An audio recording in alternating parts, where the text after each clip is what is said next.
नमस्कार. मी डॉक्टर पद्मजा गणपते. सुसंवाद करिअरचा च्या आजच्या भागामध्ये तुम्हा सर्वांचं पुन्हा एकदा स्वागत. तर आज भारतात सगळ्यात प्रेस्टिजियस आणि आव्हानात्मक जर कुठली प्रवेश परीक्षा असेल तर ती आहे IIT JEEची. जर तुम्ही विद्यार्थी असाल आणि एक IITian व्हायचं स्वप्न पाहत असाल किंवा तुम्ही या प्रवेश परीक्षेची तयारी करत असाल किंवा तुम्ही एक पालक असाल आणि आपल्या पाल्याने IITमध्ये जावं आणि त्यासाठी काय करावं यासाठी जर तुम्हाला प्रश्न भेडसावत असेल तर आजचा हा एपिसोड तुमच्यासाठी आहे. तर IIT JEE प्रवेश परीक्षेची तयारी ही कशी करावी, त्याला कधी सुरुवात करावी आणि कुठल्या चुका टाळाव्यात या सगळ्यांचं विचारमंथन करण्यासाठी आणि अचूक मार्गदर्शन घेण्यासाठी आज आम्ही आमच्या चर्चासत्रात एका विशेष पाहुण्यांना आमंत्रित केलं आहे. तर हे आहेत एक अनुभवी तज्ज्ञ आणि विद्यार्थ्यांचे लाडके गणिताचे शिक्षक श्री सुबोध सदानंद पेठे सर. नमस्कार सर. आमच्या चर्चासत्रात तुमचं स्वागत आहे. तर श्री सुबोध सर यांनी नागपूर विद्यापीठातून केमिकल इंजिनिअरिंगमध्ये BTech पदवी घेतल्यानंतर जवळजवळ 15 वर्षाचा काळ ते इंजिनिअरिंग इंडस्ट्रीमध्ये कार्यरत होते आणि त्यानंतर 2007 मध्ये त्यांनी M प्रकाश इन्स्टिट्यूट जॉईन केलं. आता सगळ्यांनाच माहिती आहे की पुण्यामधलं तर नव्हे तर भारतातलं M प्रकाश इन्स्टिट्यूट हे IIT JEE प्रिपरेशनसाठी एक नामवंत असं इन्स्टिट्यूट आहे जिथे गेल्या बऱ्याच वर्षामध्ये हजारो विद्यार्थी यांना IITमध्ये हा प्रवेश मिळालेला आहे. तर आज आपण त्यांच्याकडूनच, कारण त्यांच्या या 17 वर्षाच्या काळामध्ये त्यांनी असंख्य हजारो मुलांना मार्गदर्शन केलं आहे. फक्त गणित हा विषयच शिकवला नाही आहे तर IITसाठी कशी प्रवेश परीक्षेची तयारी करायची, त्यामुळे जितके IITians आहेत त्यांच्या इन्स्टिट्यूटतर्फे त्यांच्या यशामध्येही सरांचा फार मोठा वाटा आहे. तर थोडाही वेळ न दवडता आपण चर्चेला सुरुवात करूया. तर सर, पहिला प्रश्न मला तुम्हाला असा विचारायचा आहे की 2007 मध्ये तुम्ही M प्रकाश हे इन्स्टिट्यूट जॉईन केलं आणि त्यापासून आत्तापर्यंत हा जवळजवळ 17 वर्षाचा काळ आहे की तुम्ही मुलांना मार्गदर्शन करत आल्यात. फक्त गणितामध्येच नव्हे तर IIT प्रवेश परीक्षेची तयारी हा तुमचा एक प्रमुख विषय आहे. तर तुमची ही एक जर्नी आहे त्याबद्दल आमच्या प्रेक्षकांना थोडी माहिती द्या. चालेल. 2007 मध्ये मी पहिल्यांदा प्रकाश सरांना भेटलो आणि प्रकाश सरांना भेटल्यावर त्यांचं मी पहिलं लेक्चर जेव्हा अटेंड केलं तेव्हा मी खूपच प्रभावित झालो त्यांच्या त्या पद्धतीने आणि सरांना त्या दिवसापासून जे मी चिकटलो आहे ते मी अजून सरांना सोडलेलं नाही आहे. सरांनी मला पहिल्या भेटीमध्ये असं सांगितलं की तुला जर शिकवायचं असेल तर तुला आमच्या इन्स्टिट्यूटमध्ये सगळी लेक्चर्स अटेंड करायला लागतील. मी एका पायावर तयार होतो. मी प्रकाश सरांनी शिकवत असलेली जवळजवळ 5 वर्षांची लेक्चर म्हणजे 8वी पासून 12वी पर्यंतचा पूर्ण कोर्स हा मी पहिल्या 3 वर्षात पूर्ण केला. म्हणजे 2007ला मी भेटलो. ॲक्च्युअल माझं शिक्षण 2008, 2009, 2010 या 3 वर्षात मी पूर्ण सरांकडून जे जे सर इन्स्टिट्यूटमध्ये शिकवतात त्या सगळ्या गोष्टी सरांकडनं मी लेक्चर अटेंड करून शिकलो.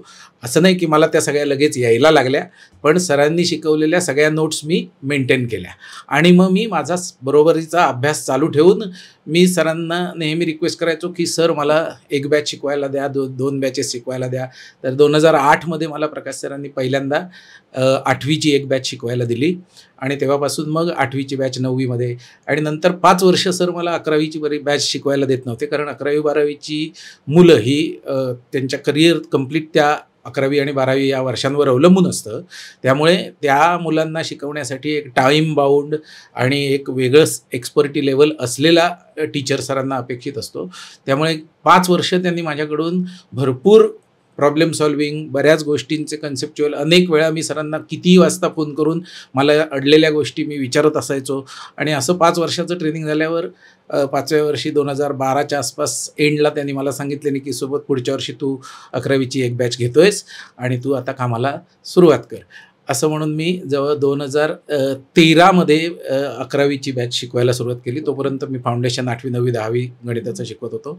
आणि तुम्ही आत्ता म्हणालात की 17 वर्षाचं जर्नी आणि आम्ही अनेक मुलांना शिकवलं आहे वगैरे, पण ह्याचं संपूर्ण क्रेडिट जे आहे ते प्रकाश सरांचं आहे. प्रकाश सरांच्या समोर जेव्हा मी 2007ला जाऊन बसलो तेव्हा त्यांना सांगितलं की मला काहीही येत नाही, तुम्ही मला सगळं शिकवा आणि शक्य असेल तसं मी मुलांना शिकवीन.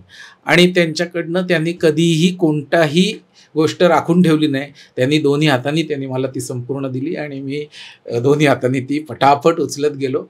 आणि बेसिकली आमची पूर्ण फॅमिली ही शिक्षण क्षेत्रातलीच असल्यामुळे माझे अनेक काका, माझे आई बाबा, माझा मोठा भाऊ, माझे चुलत भाऊ असे सगळेजण आम्ही शिक्षण पेशामधलेच आहे. कोल्हापूरमध्ये आमचं स्वतःचं पेठियांचे गणिताचे वर्ग म्हणून 70 वर्षापासूनची एक हे आहे. त्यामुळे माझ्या मते मी सरांना भेटणं हा माझ्या आयुष्यातला सर्वात मोठा आणि खूप महत्त्वाचा क्षण होता.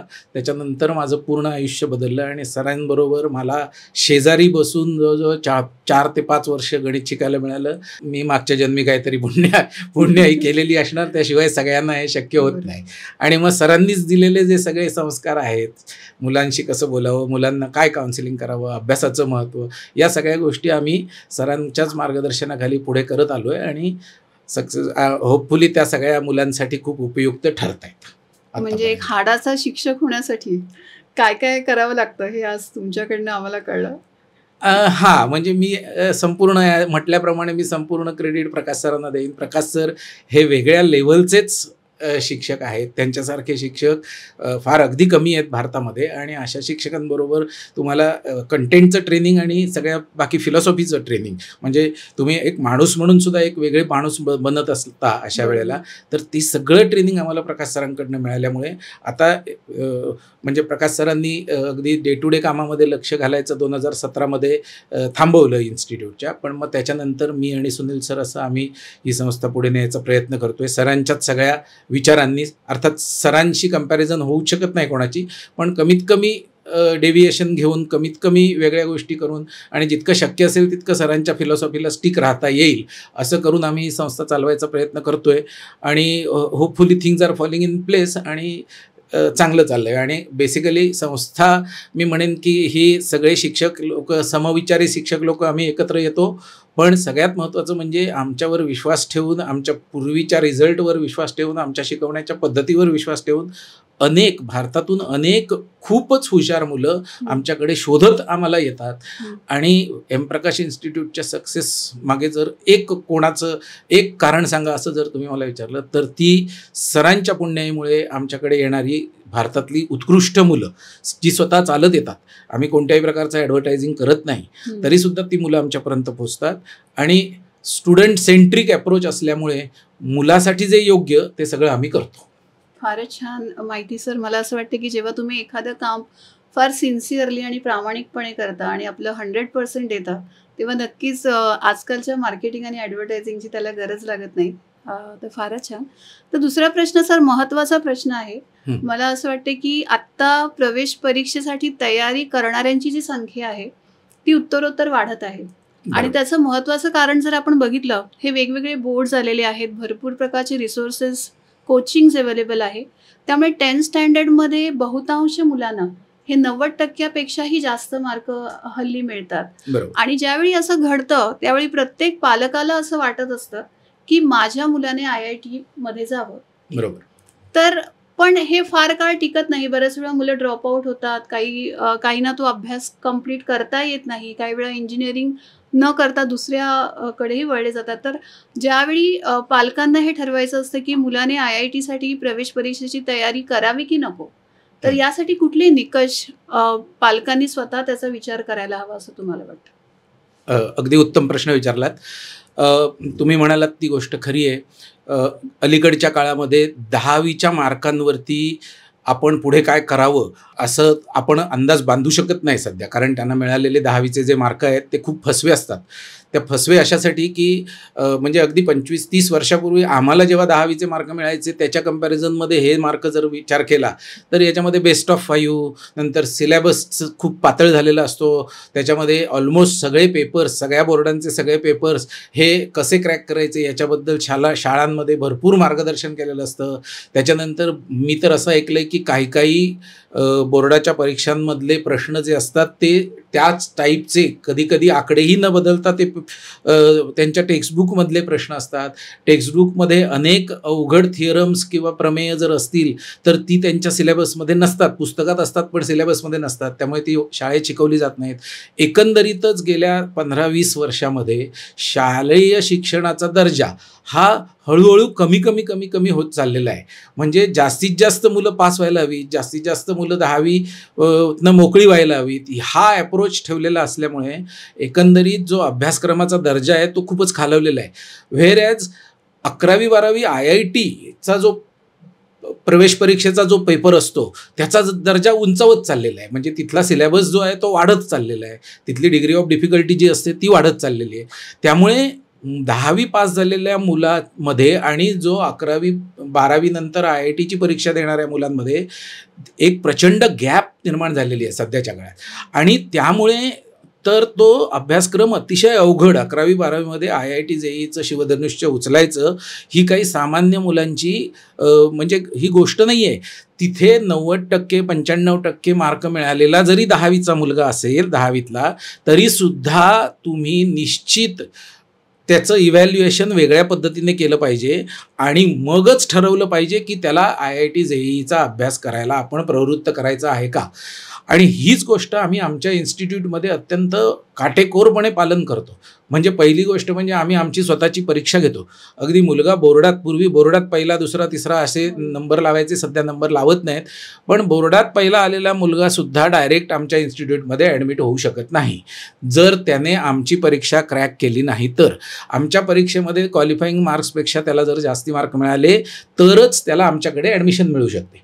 आता हे सिलेक्ट झालेली जी मुलं आहेत ज्यांना मार्क कट ऑफपेक्षा जास्त मिळाले त्यांची आम्ही ॲडमिशनच्या आधी पालकांबरोबर एक मोठी मीटिंग घेतो आणि त्यांना असं समजावून सांगतो की तुम्ही पहिला हर्डल तर क्रॉस केलाय, पहिला जो बॅरियर आहे तो तुम्ही क्रॉस केलाय, पण याचा अर्थ असा नाही की तुम्ही लगेच IITला जावा, तुम्ही एक 8 दिवस घ्या.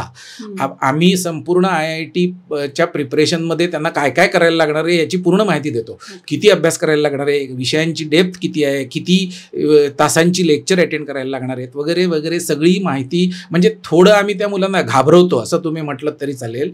आणि ती मुलं सिलेक्ट झालेली असतात त्यामुळे ती मुलं हुशार असतात, तरी पण आम्ही त्यांना सांगतो की तुम्ही पालक आणि मुलं अशी एक मीटिंग घ्या व्यवस्थित आणि हे एवढं सगळं त्या मुलाला करायला जमणार आहे का पुढचे 2 वर्ष ह्याचं एकदा त्या मुलाकडनं कमिटमेंट घ्या.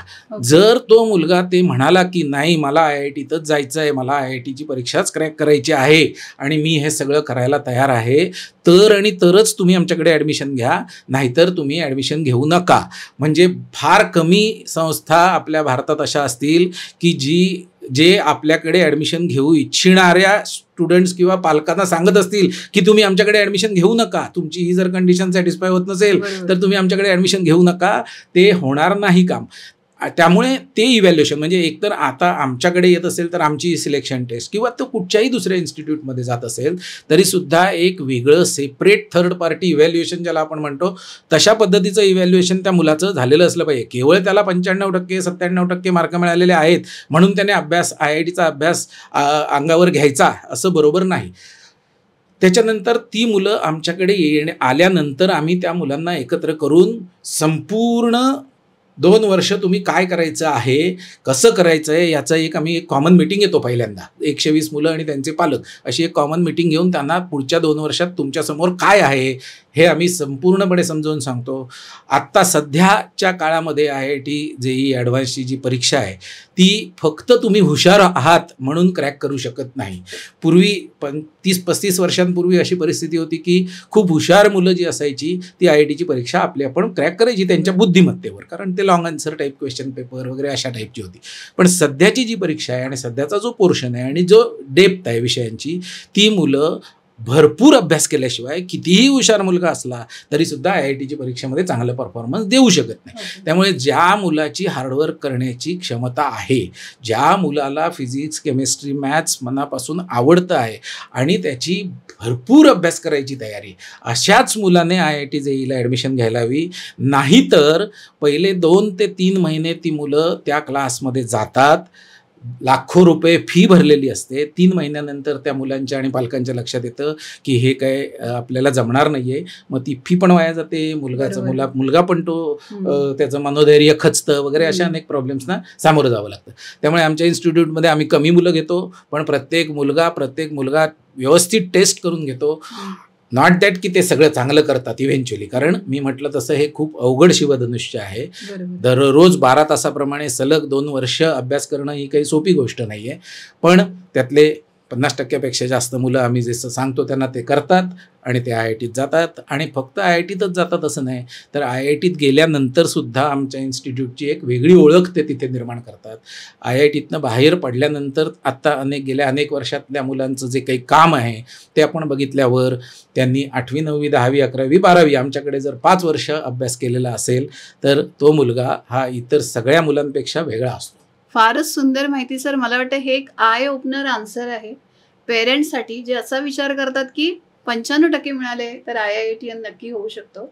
तर मला वाटतं आणखीन एक गोष्ट मी अशी नोटीस केली की आजकाल प्रिपरेशन हा प्रकार आहे. म्हणजे 11वी 12वीला न सुरुवात करता एक फाउंडेशन प्रोग्राम आजकाल कोचिंग क्लासेसद्वारे राबवला जातो सगळ्याच. आणि पूर्वी तो 7वी 8वी च्या इयत्तेच्या मुलांसाठी होता, पण हल्ली अगदी 5वी आणि 6वीचे पण बोर्ड दिसायला लागले फाउंडेशन प्रोग्राम. तर हा नक्की काय प्रकार आहे आणि तुमच्या मते कुठली वेळ ही अप्रोप्रिएट आहे ह्याची सुरुवात करण्यासाठी आणि ती का? हो, हा पण अतिशय उत्तम प्रश्न विचारला आहे. हा प्रश्न जितक्या शक्य असतील तितक्या पालकांपर्यंत हा जायला पाहिजे. त्याच्यात सगळ्यात महत्त्वाचं म्हणजे की मी आधी सांगितल्याप्रमाणे मुलाला बोर्डाचा 10वीचा अभ्यासक्रम आणि त्याची 11वी 12वीच्या IIT परीक्षेची सुरुवात ह्याच्यामध्ये जी गॅप आहे ती खूप मोठी आहे. म्हणजे आमच्यासमोर जेव्हा 11वीत नवीन ॲडमिशन घेतलेली मुलं येऊन बसतात तेव्हा त्यांना अगदी बेसिक गोष्टीसुद्धा येत नसतात, ज्या IITमध्ये ते ॲझ्युम करतात की या सगळ्या गोष्टी या मुलांना येतच असणार आहेत. त्यामुळे आम्हाला खूप मागून सुरुवात करायला लागते. म्हणजे जे त्यांना 8वीत माहिती पाहिजे, जे त्यांना 9वीत माहिती पाहिजे, जे त्यांना 10वीत माहिती पाहिजे, ते जर त्या 11वी 10वीत भरपूर मार्क मिळवून आमच्याकडची सिलेक्शन टेस्ट क्रॅक करून पण समोर येऊन बसलेल्या मुलाला माहिती नसेल तर आम्हाला सुरुवातीपासून त्याला ते सगळं शिकवावं लागतं. आणि मग 11वी 12वी हा एक टाईम बाउंड प्रोग्राम आहे, तिथे जास्ती वेळ नसतो. आम्हाला खूप शांतपणे भरपूर वेळ देऊन असं त्या मुलाला त्या 2 वर्षात शिकवता येत नाही. म्हणून मग ॲक्च्युली सरांच्याच काळामध्ये सरांनीच हा विचार केला की जर आपल्याला 11वी IIT ॲडव्हान्स कोर्स पेलवू शकणारी मुलं जर हवी असतील तर ती शाळांमधनं डायरेक्ट मिळणार नाही आहेत. मग शाळांमधनं जर ती मिळणार नाही आहेत तर ती मुलं आपल्याला स्वतःला तयार करावी लागतील. म्हणून पुण्यामध्ये तरी सर्वात प्रथम 8वीपासूनचा फाउंडेशनचा प्रोग्राम हा M प्रकाश इन्स्टिट्यूटने सुरू केला. त्यावेळेला जर मुलगा 8वीत सिन्सिअरली भरपूर अभ्यास करायला सुरुवात केली, मजा घेऊन अभ्यास करायला त्याने सुरुवात केली, तर त्याला अशा अनेक गोष्टी शिकवता येणं सहज शक्य आहे लहान वयामध्ये, ज्या स्कूलच्या सिलेबसमध्ये नाही आहेत पण ज्या IITला लागणार आहेत. अशा अनेक गोष्टी त्याला 8वी 9वी 10वीमध्ये शिकवता येणं शक्य आहे. आणि त्या जर त्याने त्या लहान असतानाच स्वतः आत्मसात केल्या तर त्याला 11वी 12वीमध्ये खूप सोपं पडतं. आणि म्हणून फाउंडेशन प्रोग्राम्स असायला हवेत. कारण शाळांमध्ये शाळेची त्यांची जी एक भूमिका असते ती अशी असते की शाळेतल्या वर्गात बसलेल्या 60च्या 60 मुलांना शिकवायचे.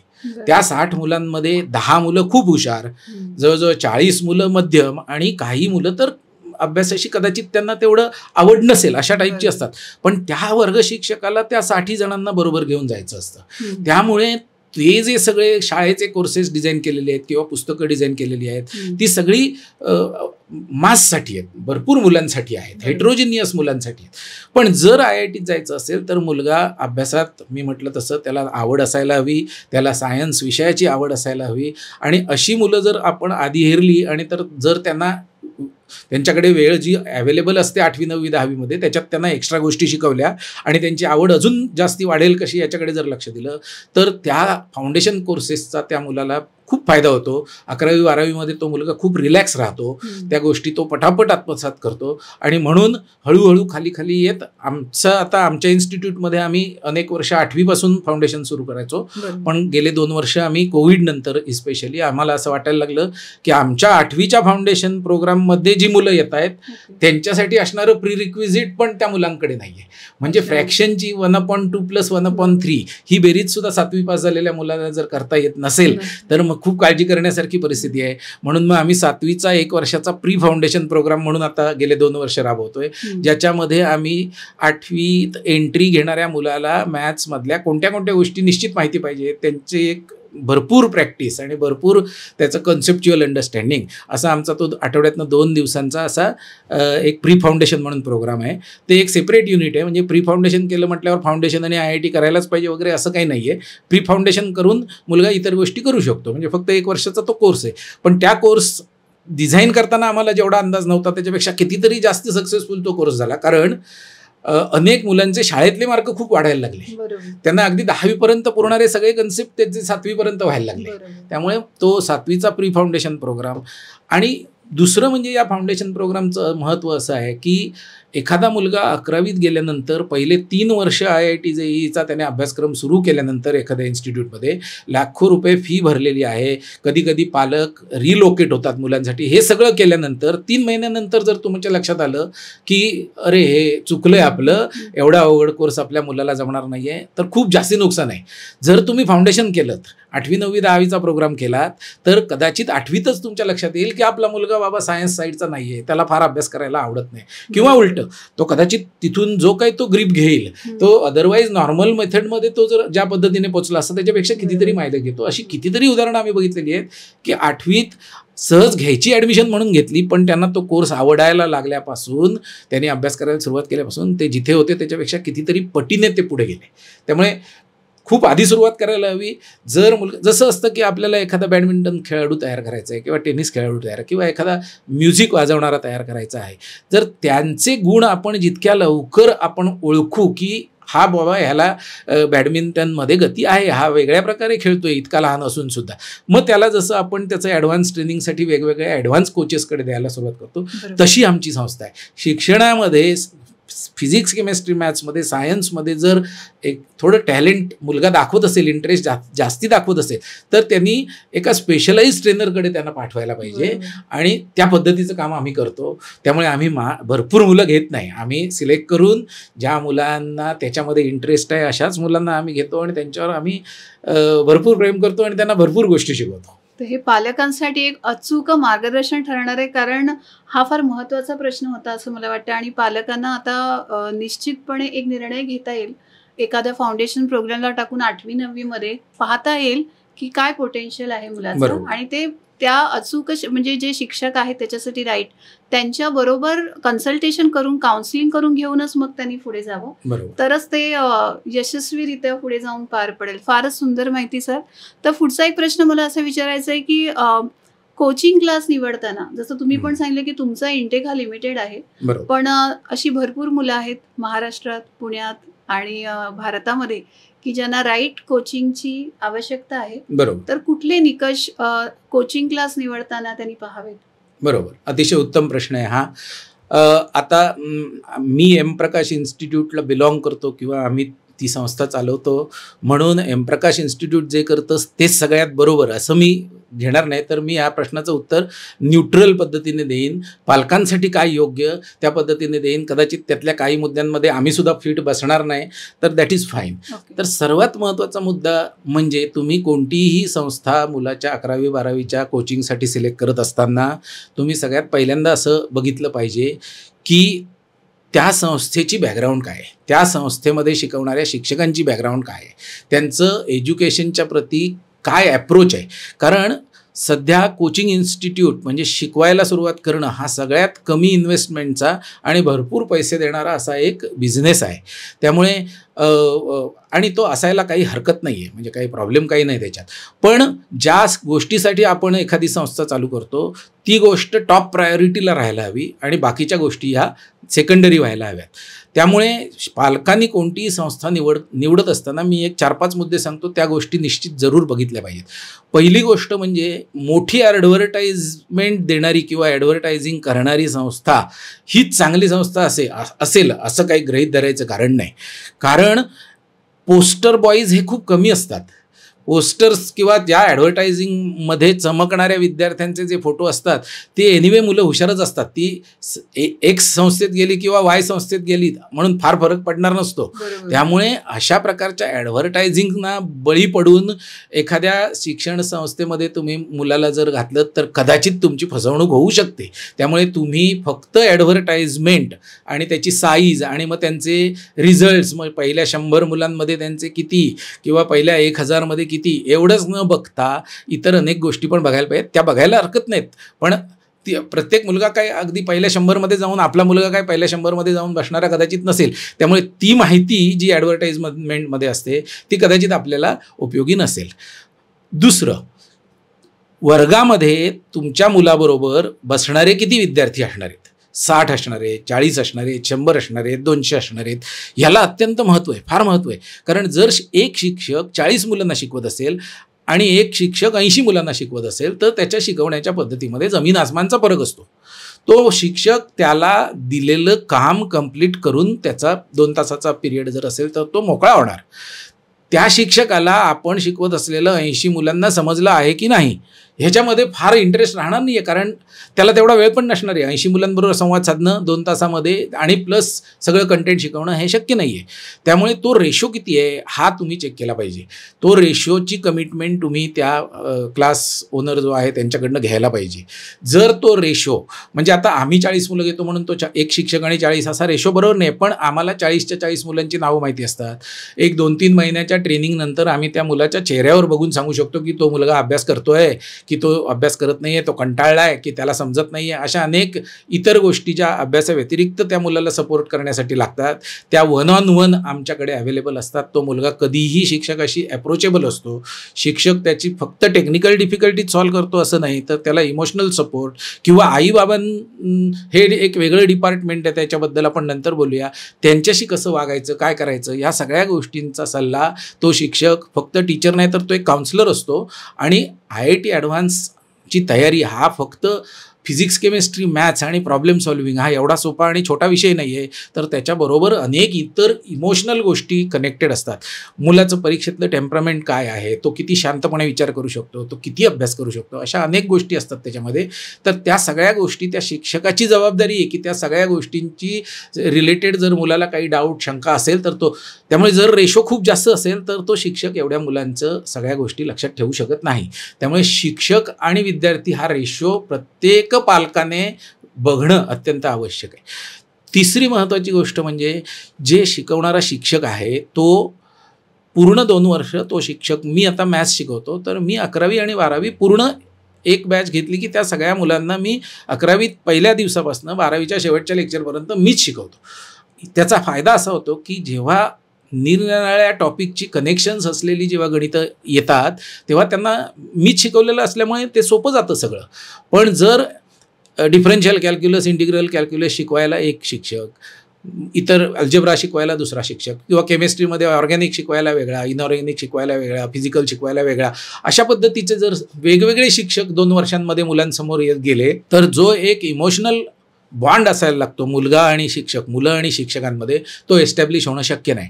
तिथे सगळं ते शिक्षक आपलं काम करून जाणार, मुलं समोर बसलेली आहेत ते रिसिव्हिंग एंडला असणार, त्यांना समजलं तर समजलं, नाही समजलं तर नाही समजलं, अशी ती परिस्थिती निर्माण होते. म्हणून एक तर रेशो आणि दुसरं म्हणजे मी शिक्षक पूर्ण कोर्स कंप्लीट होईपर्यंत तो एकच आहे की अशा पद्धतीचे 3 शिक्षक येणार आहेत, 4 शिक्षक येणार आहेत. तर आमच्या संस्थेमध्ये नॉर्मली आम्ही हे मेंटेन करतो, ज्या शिक्षकाला जी बॅच आम्ही 11वीत देतो तो 11वीत 12वीत ती बॅच पूर्ण करतो. आता फिजिकल काही प्रॉब्लेम आला, इलनेस आला आणि आम्हाला तो बदलायला लागला तर ती गोष्ट वेगळी. पण अदरवाईज प्रकाश सरांनी सांगितल्याप्रमाणे एक शिक्षक आणि एक बॅच, मग आम्ही 3 बॅचेस घेतो 40-40-40च्या. आमच्याकडे 3 फिजिक्स, 3 केमिस्ट्री, 3 मॅथ्स असे 9 जणांची आमची टीम आहे. तर तो एक विषय पालकांनी चेक करणं अत्यंत आवश्यक आहे. दुसरं, शिक्षक शिकवताना आता जरी IITचा पेपर इंग्लिशमध्ये येत असला तरीसुद्धा संपूर्ण जर शिकवणं शिक्षकाचं इंग्लिशमध्ये असेल आणि समजा 10वीपर्यंत मराठी मीडियमची मुलं समोर येऊन बसलेली असतील किंवा काही इतर भाषांमधली मुलं येऊन बसलेली असतील आणि त्यांना एखादा कन्सेप्ट नाही समजत आहे इंग्लिशमध्ये समजवल्यावर, तर त्या शिक्षकाची कॅपॅसिटी पाहिजे की त्या मुलांच्या मातृभाषेत त्यांना तो विषय समजवता आला पाहिजे. त्यामुळे शिक्षक भाषा कोणती बोलतोय, ती भाषा त्या मुलांशी फ्रेंडली आहे की नाही, ह्या पण एक थोडा विचार करणं आवश्यक आहे. अजून एक गोष्ट पालकांनी बघायला पाहिजे ती म्हणजे होमोजिनिटी. आता मुख्य म्हणजे शिक्षकाचा एक असा प्रॉब्लेम असतो की समजा शिक्षकाने अवघड गणितं घ्यायची ठरवली वर्गामध्ये, डिफिकल्ट प्रॉब्लेम्स घ्यायचे ठरवले, तर जर तो क्लास होमोजिनियस नसेल, एका विशिष्ट पद्धतीने विचार करणारा जर तो क्लास नसेल, तर खूप अवघड गणितं घेतली तर 5-6 मुलांना फायदा होतो, खूप सोपी गणितं घेतली तर चांगल्या मुलांना ज्यांना पटापट्टी करता येतात त्यांचं नुकसान होतं. आणि असं जर ते समोर बसलेली मुलं जर हेट्रोजिनियस, ज्याला आम्ही म्हणतो क्राऊड, असा जर असेल तर शिक्षकाची थोडी कुजंबना होते ते शिकवताना. एक्झॅक्टली कोणत्या स्पीडने आणि किती डिफिकल्टी लेवलचं शिकवायचं हे त्याला समजत नाही. त्यामुळे जर आता प्रत्येक क्लासमध्ये ही फॅसिलिटी असेल असं नाही, पण पालकांनी निवडून घेताना की ग्रुप होमोजिनियस आहे का, की बा ही बॅच हुशार, म्हणजे त्यांच्या जे काही सिलेक्शन टेस्ट असेल त्याच्या या मार्कांच्या वरती मिळालेल्या मुलांची, मग ही या असं थोडंफार ॲनालिसिस करून जर ते होमोजिनियस ग्रुप्स असतील तर शिकवणं हे मुलांना शिकणं आणि शिक्षकाला शिकवणं या दोन्ही दृष्टीने ते अत्यंत सोपं होतं आणि तसं पालकांनी चेक केलं पाहिजे. पुढची गोष्ट म्हणजे की फीची कंपॅरिझन करायला पाहिजे, कारण इथे काय असे नॉर्म्स नाही आहेत की याची खरेदीची किंमत एवढी आणि विक्रीची किंमत एवढी. प्रत्येक संस्था ही आपापल्या पद्धतीने त्यांची फी ठरवत असते, त्यामुळे फीची कंपॅरिझन करायला पाहिजे. एखाद्याने जर ॲडमिशन कॅन्सल केली तर त्याचे रूल्स काय आहेत, किती दिवसानंतर ॲडमिशन कॅन्सल केली तर किती पैसे परत मिळणार हे चेक करायला पाहिजे. कारण शेवटी कसं आहे की जरी ही सगळी शैक्षणिक व्यवस्था असली, शिक्षण संस्था असली, तरीसुद्धा आपण आपलं मूल, एखादी भाजी घेताना आपण चुकलो तर काही प्रॉब्लेम नाही, आपण ती भाजी फेकून देऊ शकतो. पण इथे तुम्ही तुमच्या घरातलं मूल त्या शिक्षण संस्थेमध्ये सोपवत आहात आणि त्यांच्या पुढच्या शिक्षणाची संपूर्ण जबाबदारी आपण त्यांच्यावर देतोय. तर पालकांनी सजग राहून अशा अनेक प्रश्न त्या शिक्षण संस्थेला विचारले पाहिजेत. त्या शिक्षण संस्थेतले जे काही प्रमुख आहेत त्यांची शिक्षणाप्रतीची किती आस्था आहे, त्यांना शिकवायला किती आवडतं, त्यांना खरंच मुलांनी शिकणं हे त्यांना आतून वाटतंय का, ह्या गोष्टी थोड्याफार पालकांनी चेक केल्या पाहिजेत. आणि तसं जर केलं तर फसवणूक व्हायची शक्यता कमी आहे. फारच छान उत्तर. आणि मला ह्याच्यामध्ये एक गोष्ट सर ॲड करावीशी वाटते, कारण अशा प्रकारचे रिव्ह्यू आधीच्या बॅचकडनं घेणं हे इम्पॉर्टंट आहे. कारण बऱ्याच वेळा होतं का, जेव्हा तुम्ही एखाद्या अकॅडमीकडे जाता तेव्हा ते त्यांच्या एंट्रन्स देतात आणि त्याच्यामध्ये मग सांगतात की बघा, एंट्रन्समध्ये तुमच्या मुलाने एवढं परफॉर्म केलं तर तुम्हाला आम्ही एवढा डिस्काउंट देतो. तर त्या मायाजालमध्ये कधी कधी पालक असतो तो फसून जातो आणि जे निकष तुम्ही सांगितलेत तर ते पडताळून त्यावेळी हो म्हटलं जातं की आमचं छोटी बॅच आहे किंवा आम्ही लक्ष देऊ, आमचे टीचर्स तेच आहेत. आणि काही जे तुम्ही सांगितलं, तर मला असं वाटतं मागच्या बॅचकडून रिव्ह्यू घेणं एक त्याच्यामध्ये एक ॲडिशन असं अत्यंत महत्त्वाचं आहे. तुम्ही पास्ड आउट स्टुडंटचे नंबर तुम्ही त्या संस्थाचालकांकडे मागू शकता की तुमच्या संस्थेत पास झालेले, IITत गेलेले असे 5-10 नंबर आम्हाला द्या, आम्ही रँडमली त्यांच्याबरोबर चेक करतो. आणि त्यांनी ते प्रोव्हाइड केले पाहिजेत आणि त्यांच्याशी बोलून तुम्ही चेक केलं पाहिजे की खरंच आपण जे समोर माहिती मिळते ती आणि ॲक्च्युअल माहिती ही बरोबर आहे की नाही, पडताळून पाहणं अत्यंत आवश्यक आहे. अगदी बरोबर आहे. तर या संदर्भामध्ये एक मला दुसरा प्रश्न तुम्हाला सर विचारायचं वाटतं की एखादा विद्यार्थी जर हुशार आहे आणि त्याला जर वाटलं की मी स्वतःहून अभ्यास करेन, मला कुठल्याही कोचिंगची गरज नाही, तर नक्की हा जो अभ्यास आहे तो किती रेगरस आहे आणि असा जर विद्यार्थ्यांनी विचार केला तर तो करू शकतो का? नक्की करू शकतो. संपूर्ण IIT JEE ॲडव्हान्स हा प्रोग्राम जो आहे तो मुलगा किती डिटर्मिंड आहे याच्यावरच अवलंबून आहे. मुलाने जर स्वतः ठरवलं की मी स्वतः अभ्यास करणार आणि मी ही परीक्षा पास होऊन दाखवणार तर ते करणं शक्य आहे. आता त्याच्यामध्ये अडचणी काय आहेत तेवढ्या फक्त मी सांगतो. अडचण त्याच्यात अशी आहे की जर मुलाने ठरवलं की त्या गोष्टी मी मी शिकणार, तर तिथे 3 विषय असतात, फिजिक्स, केमिस्ट्री आणि मॅथ्स, आणि तिन्ही विषयांची विड्थ आणि डेप्थ ही खूप जास्ती आहे. म्हणजे सुरुवातीला मुलाला असं वाटू शकतं की माझं मी हे करणार, पण काही काळानंतर त्याला असं वाटण्याची शक्यता आहे की हे आता माझ्या हाताबाहेर चाललंय. ओके, एवढं खूप जास्ती आहे, ते मटेरियल कितीतरी जास्ती आहे. त्यामुळे जर तो तयारीचा मुलगा असेल आणि त्याला असं कधीच वाटणार नसेल पुढच्या 2 वर्षात, तर म्हणजे आम्ही तर अशा अनेक विद्यार्थ्यांना ओपन आम्ही सांगितलेलं आहे की तुम्ही स्वतःचं स्वतः करा, तुम्ही काही आमची फी वगैरे पण काही भरू नका. जी कुठची डिफिकल्टी डाऊट तुम्हाला असेल त्यांची एक 10 डिफिकल्टीची लिस्ट घेऊन तुम्ही आमच्या समोर येऊन बसा, आम्ही तुम्हाला मदत करतो. कारण शेवटी शिक्षण हे स्वतःच करायचं शिक्षण आहे. मग आता सगळ्या एवढ्या संस्था असतात, शाळा असतात, त्यांचा काय उपयोग? तर अशी मुलं खूप कमी असतात की जी स्वतः शिकून सगळं अचीव करू शकतील. आणि जरी तशी मुलं असली तरी जर त्यांनी थोडी मदत शिक्षकांकडनं घेतली तर त्यांचा तो प्रवास खूप फास्ट होऊ शकतो. म्हणजे शिक्षकांना एक्झॅक्टली माहिती असतं की कोणत्या गोष्टी केल्या की तुम्ही जास्त स्पीडने पुढे जाऊ शकता. कोणत्या गोष्टी आता पुस्तकात वाचून एखादा कन्सेप्ट समजून घ्यायला जेवढा वेळ लागेल त्याच्यापेक्षा कितीतरी कमी वेळ तो मुलगा माझ्या शेजारी बसला आणि मी त्याला समजावून सांगितलं तर लागेल. म्हणजे इव्हेंच्युअली त्या मुलाचाच त्याच्यात वेळ वाचणार आहे. म्हणून येस, जर मुलगा डिटर्मिन्ड असेल, आता सध्या खूप रिसोर्सेस अवेलेबल आहेत. म्हणजे आम्ही जेव्हा कॉलेजमध्ये होतो तेव्हा एखादी गोष्ट जर मला स्वतःला शिकायची असेल तर लायब्ररी उघडण्याची वाट बघायला हवी. मग लायब्ररीत पटकन जाऊन ते पुस्तक ताब्यात घ्यायला हवं. मग तिथे लायब्ररीतच 2 तास 3 तास आपण बसून आपला अभ्यास करून नोट्स काढायला हव्यात. मग कदाचित तुमचं तर स्वतः होईल. इतकं ती अडचणीच्या गोष्टी होत्या, तरी सुद्धा तेव्हा करायचो आपण. पण आता तर मुलांनी नुसतं कन्सेप्ट कॉम्प्युटरवर टाकला की त्याला कितीतरी रिसोर्सेस अवेलेबल आहेत, व्हिडिओज अवेलेबल आहेत, नोट्स अवेलेबल आहेत, पुस्तकं अवेलेबल आहेत. त्यामुळे जर मुलांनी ठरवलं IITचा अभ्यास माझा मी स्वतः करणार तर तुम्ही कधीही आम्हाला अप्रोच करा, आम्ही तुम्हाला संपूर्ण मदत करू. पण जर तुम्ही तुमचा हा अभ्यास जरा फास्ट व्हायला हवा असेल तर तुम्ही निश्चित शिक्षकांची मदत घ्यायला पाहिजे. कारण आम्ही बेटर समजतो या गोष्टीमध्ये की आम्ही IIT JEEच्या निरनिराळ्या बॅचेस हँडल केलेले आहेत. पालक थोडे वीक का पडतात? कारण त्यांचा तो एक किंवा दुसराच अनुभव असतो.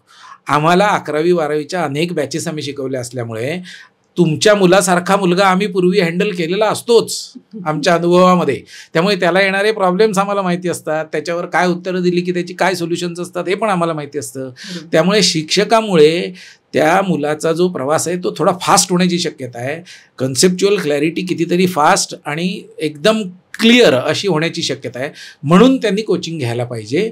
अदरवाईज तुम्ही म्हणतात ते बरोबर आहे, मुलांनी आपलं ठरवलं तर तो अभ्यास करू शकतो. म्हणजे टाइम मॅनेजमेंट हे एक मोठं चॅलेंज आहे, कारण वास्ट आहे, कॉम्प्लिकेटेड आहे. त्यामुळे एक अचूक मार्गदर्शनची खरंच गरज आहे. बरोबर. तर पुढचा असा प्रश्न आहे की एखादा मुलगा आता 11वीत गेला तर त्याचं रुटीन काय असावं? म्हणजे सकाळी उठल्यापासून रात्री झोपेपर्यंत तुम्ही जेव्हा म्हणता 16 तास अभ्यास करायला हवा तर बाकीच्या गोष्टींना वेळ मिळणार कधी सर? बरोबर आहे. तर मी जसं मगाशी सांगितलं की आमच्याकडे सिलेक्ट झालेल्या मुलांची आम्ही मीटिंग घेतो आणि पहिल्या मीटिंगमध्येच आम्ही त्यांना या सगळ्या गोष्टी समजावून सांगतो. त्यांना आम्ही थोडं घाबरवतो. कारण जर मुलांनी किती हुशार मुलगा असला, त्याने जर दररोज 12 तास अभ्यास केला नाही 2 वर्ष तर त्याच्या पोटेन्शियलच्या प्रपोर्शनल त्याला रँक मिळणार नाही. त्याने जर तो अभ्यास केला तर ती रँक मिळण्याची नक्की शक्यता वाढते. त्यामुळे मुलांना आम्ही आता अभ्यास किती करावा किंवा मुलांनी किती दिवसभरात काम करायला पाहिजे याचं काही युनिट ऑफ मेजर नाही आहे. त्यामुळे जर काही मुलं अशी असतात की एक टॉपिक घ्यायचं असेल, फॉर फंक्शनल इक्वेशन घेतलं, ते मला येईपर्यंत मी अभ्यास करणार, मग 2 दिवस लागोत 3 दिवस लागोत त्याला. अशा टाईपची मुलं असतात. त्यांना नंबर ऑफ आवर्समध्ये अभ्यासाचं हे देऊन चालत नाही. ते मुलं आपलेच काय ते करत असतात. अशी मुलं कमी असतात पण ती असतात. त्यांना काय आम्ही फार किती तास अभ्यास वगैरे तुमचं रुटीन काय पाहिजे असं सांगत नाही. पण मेजॉरिटी ऑफ द मुलं जी असतात त्यांना एक्झॅक्ट सगळ्या गोष्टी द्याव्या लागतात. कारण 11वीत आलेला मुलगा हा जरी वयाने 11वीत असला तरी तो तसा लहानच असतो. त्याचं संपूर्ण प्लॅनिंग अभ्यासाचं हे तो स्वतः करू शकत नाही. त्याला पुष्कळ मदत करावी लागते.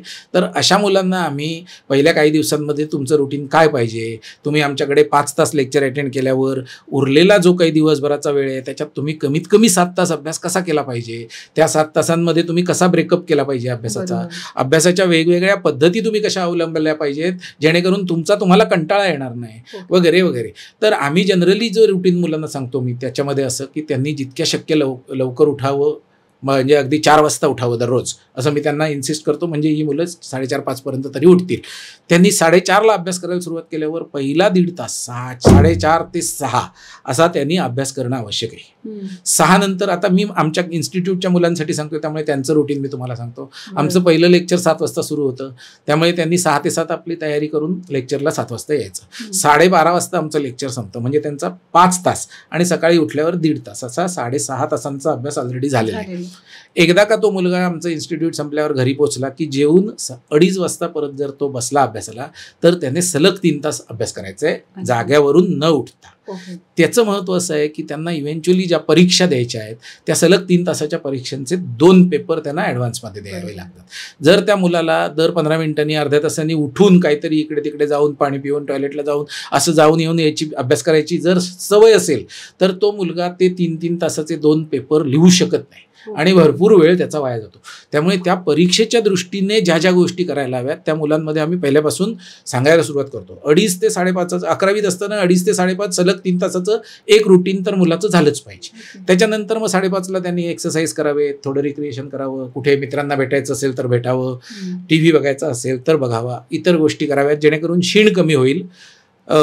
मग जेवून त्याने शेवटी परत झोपायच्या आधी 1.5 ते 2 तास अभ्यास करायला पाहिजे.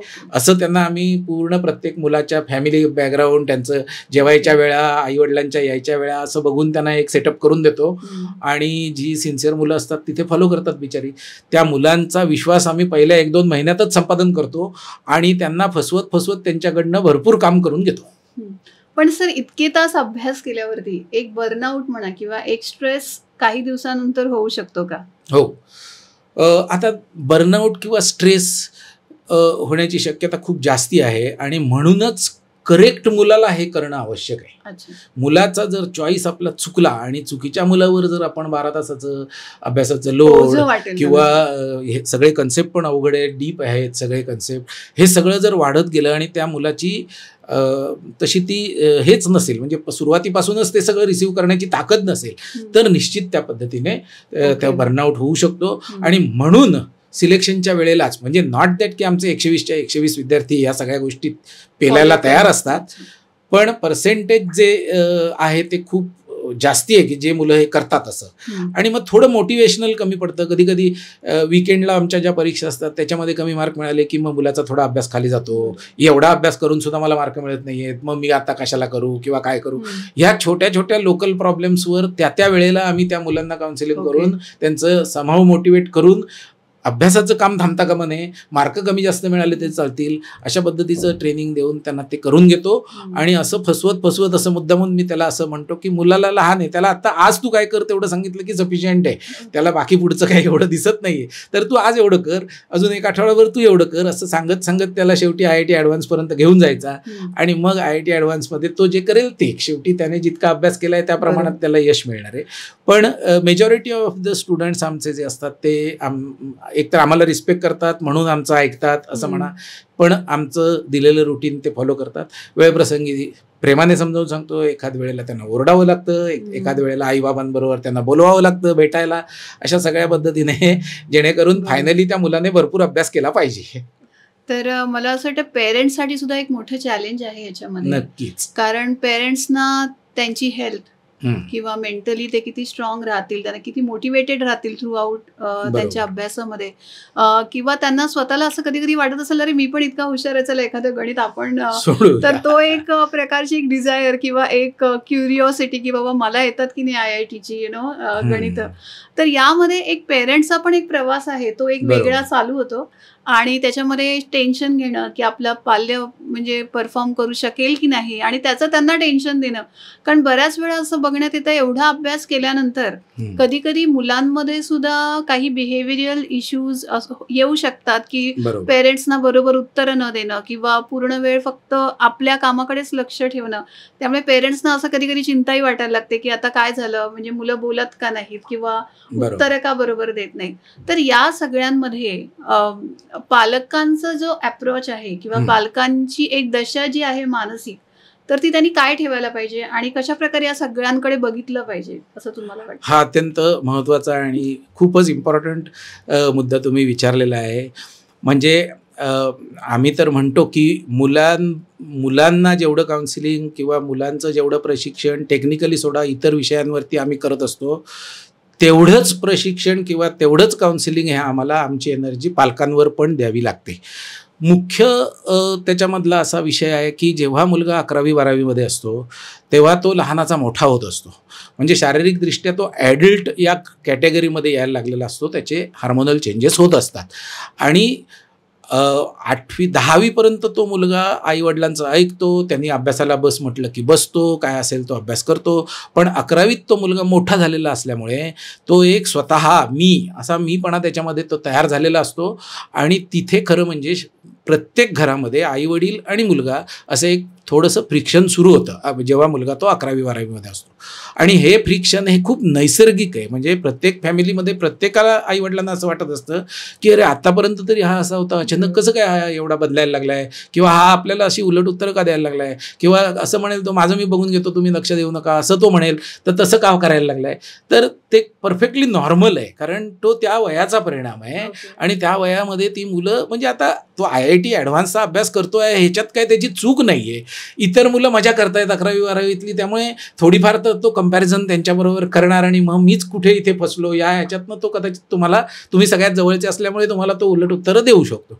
पण इथे पालकांचं सामंजस्य आणि पालकांचा कंट्रोल अत्यंत महत्त्वाचा आहे.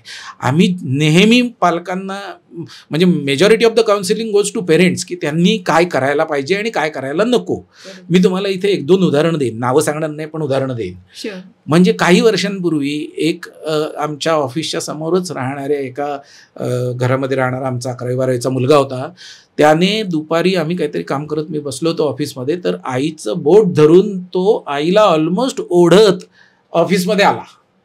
आणि मला येऊन सांगितलं, सर बघा हिने माझा केबल बंद केली, हिने माझं इंटरनेट बंद केलं, हिने माझा मोबाईल काढून घेतला आणि हिला फक्त मी अभ्यासच करत बसायला हवंय आणि तुम्ही आईला काहीतरी समजावा. आई पण रडतीये, मुलगा पण रडतोय आणि मी माझं इतर काम करत बसलोय. आणि म्हणजे एखादा न्यायाधीश असतो तशी जबाबदारी माझ्यावर आली. आई आणि मुलामधलं पर्सनल घरातलं त्यांचं भांडण, ते मला तो मुलगा घेऊन राहतो. मुलगा माझ्याकडे 8वी 9वी 10वी पासून शिकतोय, त्यामुळे मी पण त्या मुलाला क्लोज होतो, म्हणून तो हक्काने धरून तिला घेऊन आला. मग अशा वेळेला मी दोघांनाही पहिलं शांत केलं, रडून काय सोल्युशन येणार नाही वगैरे, बसवलं त्यांना. आणि मग मी मुलाला विचारलं की तुला असं का करते आई, तर तू अभ्यास करत नाहीस का. नाही, तुम्ही सांगितलं त्या पद्धतीने मी सगळं करतोय, हे करतोय तो करतोय. मुलगा आपल्या जागी बरोबर. आईला विचारलं तुम्ही असं का करताय. नाही हो सर, तो इतका वेळ वाया घालवतो, इतकं हे बघत बसलेला असतो, ते करत असतो, तर आता 11वी-12वी आहे, महत्त्वाचं वर्ष आहे, IITत जायचं आहे वगैरे वगैरे सगळं. तर त्या पण आपल्या जागी बरोबर. पण मी जसं म्हटलं की हे जे फ्रिक्शन आहे हे त्या वयाचं फ्रिक्शन असल्यामुळे मला माहिती होतं ह्याच्यात काय ते, तर मी तिथल्या तिथे त्यांना सोल्युशन सांगितलं. मॅडमना सांगितलं, आईला सांगितलं की हे बघा, पुढच्या परीक्षेत पुष्करने जर 50%पेक्षा जास्त मार्क मिळवले तर तुम्ही त्याला काहीही बोलणार नाही आहे, तो मागेल ते तुम्ही त्याला द्या. आणि पुष्कर जर तुला 50पेक्षा कमी मार्क मिळाले तर तुझी आणि माझी गाठ आहे, मग आपण बघूया काय ते. मग तो तह झाला आणि ते घरी गेले. मुलगा IITत गेला, चांगला इंजिनियर झाला, MTech झाला आणि आता तो अतिशय उत्तम काम करतोय. आणि आई पण प्राऊड आहे, वडील पण प्राऊड आहेत, एव्हरीथिंग इज फाईन. हे एक उदाहरण झालं.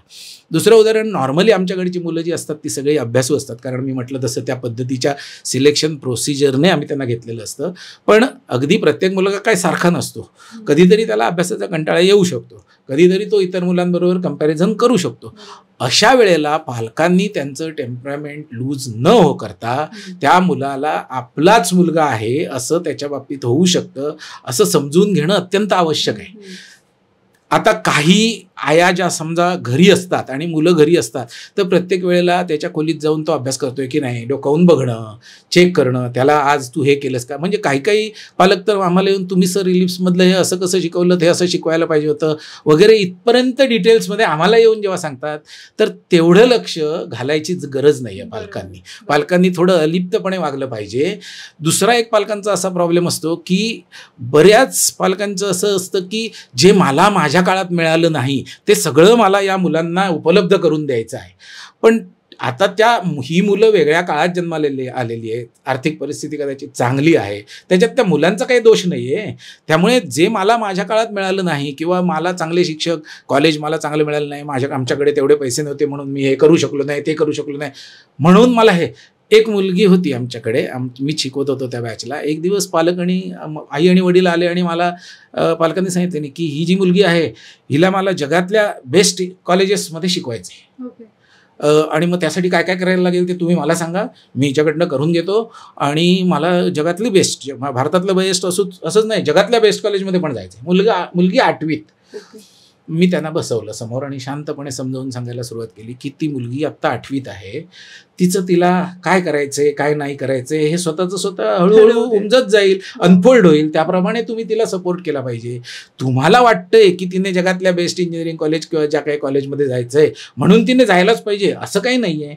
आणि मग मी त्या पालकांना समजून सांगितलं की आता तुम्ही बसा, तुम्ही ज्या पद्धतीने बोलताय त्या पद्धतीने मी तुमचं बॅकग्राऊंड सांगतो. मला काही माहिती नव्हतं पण मी तुमचं बॅकग्राऊंड सांगतो. आणि मग मी त्यांना हळूहळू सांगायला लागलो की तुम्ही कुठच्या तरी ग्रामीण भागातून आलेला आहात, तुम्ही होता ठरवून तरी पण तुम्हाला तेवढे मार्क मिळाली नाहीत, तुम्हाला पाहिजे होतं ते कॉलेज मिळालं नाही, सॉरी. हे सगळं सांगितल्यावर त्यांची जी मिसेस शेजारी बसली होती ती होय होय होय होय होय होय होय होय करून मला रिस्पॉन्स देत होती. म्हणजे मी जे ओळखत होतो ते सगळं बरोबर.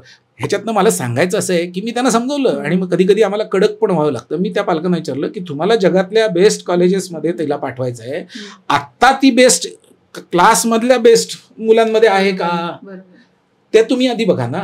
आणि मग तुमची महत्वाकांक्षा तुम्ही त्या मुलावर लादू नका. मुलाला आपलं ग्रो होऊ द्या. तो एक इंडिपेंडंट आयडेंटिटी आहे, त्याला आपलं ग्रो होऊ द्या. त्यामुळे मी पालकांना सजेस्ट करताना असंच करतो की तुम्ही त्याच्या टेक्निकल गोष्टींमध्ये पडू नका. तो कोणत्या विषयाचा अभ्यास करतोय, तो ते करतोय ते बरोबर करतोय की नाही, तो कुठनं गणित सोडवतोय काय, ही सगळी जबाबदारी शिक्षक आणि मुलाची आहे, ही पालकांची नाही. तुमची जबाबदारी काय आहे तर तुम्हाला पालकांनी ॲडमिनिस्ट्रेटिव्ह सपोर्ट मुलाला प्रोव्हाइड केला पाहिजे. मुलाला 4 वाजता स्वतःहून जाग येत नाही, गजर लावून सुद्धा जाग येत नाही, पालकांनी उठून त्याला उठवलं पाहिजे, हवा असेल तर चहा करून दिला पाहिजे. ही पालकांची जबाबदारी. नंतर पालक जाऊन झोपले तरी चालतील. 4:30-5 वाजल्यापासून तो मुलगा अभ्यास करायला लागेल. त्याच्यानंतर त्याने एखादी कुठच्या तरी पुस्तकं मागितली, कुठच्या वह्या मागितल्या किंवा एखाद दिवशी समजा क्लासला जाण्यासाठी किंवा कॉलेजला जाण्यासाठी कम्युटिंग अवेलेबल नसेल तर अशा टाईपचा सपोर्ट जो आहे तो फक्त पालकांनी द्यायचा आहे. अदरवाईज त्याच्याकडे लक्ष ठेवायचे लांबून तो अभ्यास करतोय की नाही. एखाद्या परीक्षेमध्ये मार्क कमी मिळाले तर एक्झॅक्टली तो काय करतो आहे, परीक्षेमध्ये जास्त मार्क मिळाले तर. आणि पालकांनी शक्यतो मुलाशी संवाद करूच नाही, पालकांनी संवाद करावा तो शिक्षकांशी. कारण शिक्षक हा मध्य आहे दोघांचा आणि शिक्षकाबरोबर मुलांचं एक वेगळं नातं निर्माण झालेलं आहे. शिक्षकाला ते रिस्पेक्ट करतात, ते आमच्या विरुद्ध असं बोलू नाही शकत मुलं. आणि पालकांनी जर शिक्षकांच्या थ्रू या सगळ्या गोष्टी केल्या ज्याच्या म्हणजे अभ्यासाशी रिलेटेड, बाकी पर्सनल गोष्टी ज्या आहेत त्या आहेत, तर माझ्या मते त्या मुलाला पुष्कळ फायदा होईल. आणि पालकांनी अत्यंत संयम बाळगणं. आणि IIT ॲडव्हान्सचा अभ्यास हा काही सोपा नाही आहे. म्हणजे मुलाने सगळं जरी केलं तरी सुद्धा त्याला रँक मिळेल याची काही कोणी शाश्वती देऊ शकत नाही. त्यामुळे तू चांगले मार्क मिळाले तरी तू आमचाच मुलगा आहेस, तुला थोडे कमी मार्क मिळाले तरी तू आमचाच मुलगा आहेस, अशा पद्धतीचा अप्रोच ठेवून मुलाला जर सपोर्टिव्ह वातावरण निर्माण केलं घरामध्ये तर तो काहीच्या काही पुढे जायला सुरुवात होते. बारीक बारीक गोष्टींमध्ये जर त्याच्याशी फ्रिक्शन केलं तर त्या फ्रिक्शनमध्ये तो पुस्तक 2 तास समोर धरून बसणार, पण मग आई मला असं का बोलली याचा विचार तो जवळजवळ 2 तास जर करत असेल तर ते 2 तास त्याचे अभ्यासाचे वाया गेले. त्यामुळे पालकांनी या सगळ्या प्रवासामध्ये अत्यंत काळजीपूर्वक मुलाबरोबर वागलं पाहिजे. मुलगा जर सिन्सिअर असेल, आता सिन्सिअरिटी ही काही मुलांमधनं बाहेरून इन्कल्केट करता येत नाही, ती असावी लागते. त्यामुळे पहिल्या काही काळातच आपण ते आयडेंटिफाय केलं पाहिजे की माझा मुलगा सिन्सिअर आहे. आणि जर तो सिन्सिअर असेल तर त्याला फक्त ॲडमिनिस्ट्रेटिव्ह सपोर्ट. जर तुम्हाला खरंच खूप काही काळजीपूर्वक वाटत असेल, काळजी वाटत असेल त्या मुलाची, तर तुम्ही शिक्षकांना गाठून शिक्षकांना विचारा त्याच्याबद्दल. असं करायला पाहिजे, नाही मुलाच्या बारीक सारीक डिटेलमध्ये लक्ष द्यायला पाहिजे. तर फारच सुंदर काउन्सिलिंग केलं सर तुम्ही पेरेंट्ससाठी. आणि ते एक महत्त्वाची गोष्ट मला नमूद करावीशी वाटते, तुमच्या बोलण्यातनंच ती मला कळली की जर मुलगा स्वतः सिन्सिअर असेल, ऑनेस्टली अभ्यास करत असेल, भले त्याचा IIT मध्ये हो न हो, पण तो आयुष्यामध्ये यशस्वी नक्की होणार कारण त्याच्यामध्ये ती सिन्सिअरिटी आहे. करेक्ट. तर हा एक प्रकारचा जो ॲटिट्यूड आहे, पर्स्पेक्टिव्ह आहे, तो जर पेरेंट्सनी ठेवला तर काहीच अवघड वाटणार नाही. तर फारच छान माहिती सर. तर सर M प्रकाश मध्ये तुमची शिकवण्याची पद्धत काय आहे? तुम्ही टेक्नॉलॉजीचा वापर करता का? आणि कशा प्रकारे डिफिकल्ट कॉन्सेप्ट्स कडे तुमचा वे असतो शिकवण्याचा? बरं, मी असं म्हणेन प्रकाश सरांनी ज्या पद्धतीने ही संस्था डेव्हलप केलेली आहे किंवा प्रकाश सरांचं स्वतःचं व्यक्तिमत्व ज्या पद्धतीचं आहे त्या ह्याच्यामध्ये आम्ही मुलांना शिकवताना खरं म्हणजे एखाद्या परीक्षेच्या तयारीसाठी आपण मुलांना शिकवायचं असा अप्रोच नसतो. अनफॉर्च्युनेटली शेवटी आम्ही IIT ॲडव्हान्सच्या परीक्षेसाठीच मुलांना तयार करतो. पण आमचा अप्रोच जो असतो पूर्ण शिकवताना, की त्या मुलाला तो विषय, तो कन्सेप्ट डिटेलमध्ये समजलेला असला पाहिजे. जर तो समजला तर कितीही वळवून प्रश्न त्याच्यावर आपण विचारला तरी त्याचं उत्तर तो देऊ शकेल. त्यामुळे एखाद्या परीक्षेसाठी तयारीसाठी जो अप्रोच असतो त्या पद्धतीचा अप्रोच आमच्याकडे नसतो. कदाचित भारतातली ही एकमेव संस्था अशी असेल की जी IIT ॲडव्हान्सचं ट्रेनिंग देते. गेले अनेक वर्ष, 22 वर्ष आम्ही हे ट्रेनिंग देतो आहोत आणि अजूनही आम्ही कितीतरी ज्या गोष्टी परीक्षेसाठी लागत नाहीत अशा गोष्टी आम्ही वर्गात शिकवतो. म्हणजे सगळे फॉर्म्युले आम्ही वर्गात डिराईव्ह करतो जे कुठच्याही परीक्षेमध्ये विचारले जात नाहीत. पण ते डिराईव्ह करत असताना त्याच्यामधल्या ज्या ट्रिक्स आणि टेक्निक्स त्या ज्यांनी कोणी पहिल्यांदा डिराईव्ह केल्या असतील त्यांनी वापरलेल्या असतात, त्या मुलांना अचंबित करून सोडणाऱ्या असतात. त्या त्यांनी बघितल्या की ते त्यांची लेवल एक वेगळ्या लेवलला ती मुलं निघून जातात. त्यामुळे आमच्याकडे असं ॲग्रीमेंट असतं की मुलांनी गणितं घरी सोडवायची. भरपूर गणितं सोडवण्याची ही परीक्षा आहे. ज्याने भरपूर गणितं सोडवली त्याला ती परीक्षा क्रॅक होणार, ज्याने कमी गणितं सोडवली त्याला ती होणार नाही. त्यामुळे गणितं सोडवायची, जास्तीत जास्त गणितं सोडवायची ही परीक्षा असल्यामुळे मुलांनी जास्तीत जास्त गणितं घरी सोडवायची आणि ती गणितं सगळी तुम्हाला घरी सुटली पाहिजेत म्हणून त्यासाठी लागणारे जे सगळे कन्सेप्ट्स आहेत ते आम्ही वर्गात शिकवायचे. ते वर्गात कन्सेप्ट शिकवून 4 गणितं आम्ही वर्गात घेऊ जिथे वेगळ्या ट्रिक्स लागणार असतील. पण इतर सगळ्या संस्थांमध्ये शेकडो गणितं वर्गात सोडवून घेतली जातात मुलांकडनं आणि हजारो गणितं त्यांना घरी सोडवायला दिली जातात त्याच गणितांच्या सारखी. त्यामुळे ते मशीनसारखी ती गणितं सोडवतात आणि मग तिथे बर्निंग आउटचा इश्यू जास्ती असतो. म्हणजे IITत गेल्यानंतर अशी अनेक उदाहरणं आहेत की ज्यांनी पहिल्या वर्षी अजिबात अभ्यास केला नाही, कारण गेली 2 वर्ष 11वी-12वी मध्ये त्यांनी हजारो लाखो गणितं सोडवली. त्यांना आता नवीन गणित सोडवावंच वाटत नाहीये. त्यामुळे IITत एंट्री करत असताना जर मुलाला शिक्षणाप्रतीची जी उत्सुकता असायला हवी ती जर नसेल तर त्याचा IITत जाऊन काही उपयोग नाही. अनेक मुलं फर्स्ट इयरला बॅक घेतात, म्हणजे काही विषय राहतात त्यांचे. व्हेअर ॲज आजच मला एक विद्यार्थी येऊन भेटला जो IIT आता कम्प्लीट करून बाहेर पडतोय. त्याने मला सांगितलं की आपल्या इन्स्टिट्यूटची सगळी मुलं खूप उत्साहात IITत अभ्यास करतात. त्यांना एका वेगळ्या लेवलला ते सगळं अभ्यास करायला आवडतो आणि ती अशी हायलाईट होतात पूर्ण इन्स्टिट्यूटमध्ये. म्हणजे IITs टू IITत आमच्या संस्थेची मुलं ही हायलाईट होतात आणि बेसिक ह्या ज्या गोष्टी आम्ही त्यांना कन्सेप्च्युअल किंवा खालपासून विचार करत करत वर जायचं आहे, ह्या गोष्टी शिकवण्यामधला फरक जो आहे तो हा मुख्य फरक आहे. बाकी इतर अनेक टेक्नॉलॉजी आम्ही वापरतो. आमचे आता बरेच कोर्सेस ऑनलाईन पण सुरू झालेले आहेत. आमचे सगळे बोर्ड्स इलेक्ट्रॉनिक्स असतात, त्यामुळे तिथे काही ॲनिमेशन्स आम्ही दाखवू शकतो, तिथे काही ग्राफ्स वगैरे आम्ही ऑटोमॅटिकली काढून दाखवू शकतो. तर त्याच्याशी आम्ही सध्या दोस्ती करायचा प्रयत्न करतोय. पण फंडामेंटल डिफरन्स विचाराल तर सगळे इन्स्टिट्यूट प्रॉब्लेम सॉल्व्हिंगवर भर देतात, आमची संस्था कन्सेप्च्युअल अंडरस्टँडिंगवर भर देते.